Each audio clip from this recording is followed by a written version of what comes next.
ወንድሜ መዳን ያለም ያለቀስክበትን ሰው ያጣህበትን ብቸኛ የሆንክበትን የተጎሳቆልክበትን ይሄንን ዘመን ያሳልፍልና እግዚአብሔር ሲጎበኝ ደስተኛ የምትሆንበትን ወጥተህ የምትገባበትን አዲስ ምዕራፍ ይከፍትልሃል። መዳን ያለም አዲስ ምዕራፍ ይከፍትላችሁ። እጆቻችሁን ቶሎ ብላችሁ ከፍ አድርጉ ለመመረቅ። እግዚአብሔር በእጃችሁ የጨበጣችሁትን በእግራችሁ የረገጣችሁትን ይባርክላችሁ። በአፋችሁ የተናገራችሁትን ያስምርላችሁ። ተርፎ ከሚቀረው ዘመን ሥላሴ አይንፈጋችሁ። ክፉ አይልከፋችሁ፣ መልካም አይለፋችሁ። ከወዳይ ጠላት ይጠብቃችሁ። ልጆቻችሁን ያሳድግላችሁ። የጤና ሕይወት ዝናብ ያዝንብላችሁ። ሽማግሌዎቻችንን በእድሜ ይጠብቅልን። ሀገራችንን በጽኑ ሰላም ይጠብቅልን። ጎረቤቶቻችሁንም ሰላም ያርግላችሁ። ሀገራችን ዳሯን እሳት ማህሏን ገነት ያርግልን። የቤተ ክርስቲያናችንን ጥፋት አያሳየን። ሁላችንንም ጸሎታችን መድኃኔ ዓለም ይስማን።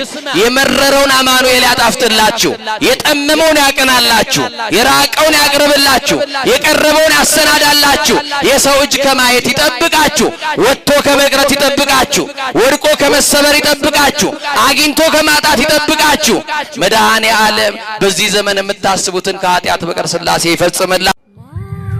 የሚያነጻን መድኃኔ ዓለም ነው። የምንነጻው ደግሞ ማረን ብለን ንስሐ ገብተን ስጋውን ደግሞ ስንቀበል ነው።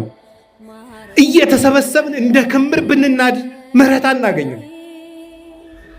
ደሙን አፍሷል፣ ስጋውን ቆርሷል፣ ዘመንን ባርኮ ሰጥቶናል። ምን እንዲያደርግልን ነው የምንፈልገው?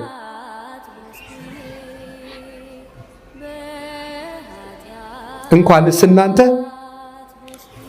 እኔም ቢሆን እዚህ መቆም ደስ የሚያሰኘኝ አይደለም። የእግዚአብሔርን መልእክት እንደ ቤተ ክርስቲያን ሐሳብ ለማድረስ ነው እንጂ ቁጭ ብዬ ለኃጢአት እያለቀስኩ ብኖር ደስታዬ ነው፣ እውነት ለመናገር።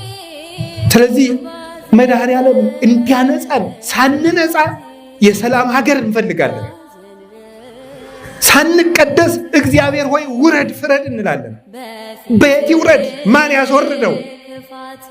ማን ያስመጣው? በራችን ዘግተን ልባችን ተቆልፏል።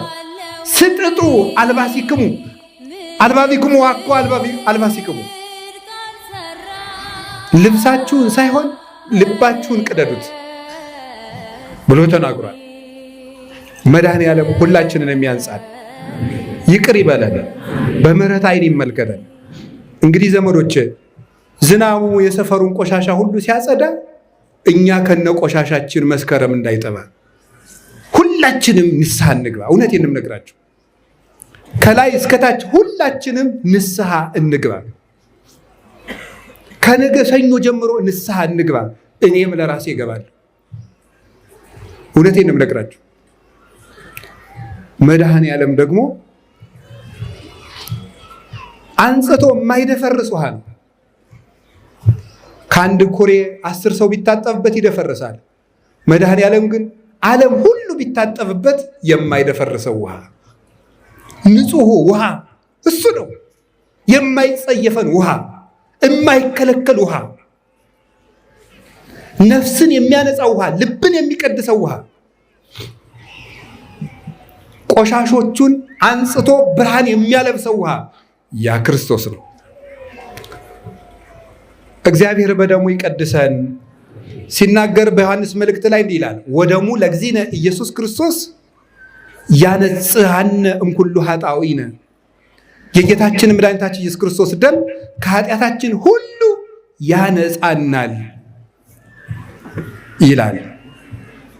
በገዛ ደሙ ያጠበን መድኃኔ ዓለም ክብር ምስጋና ይግባው።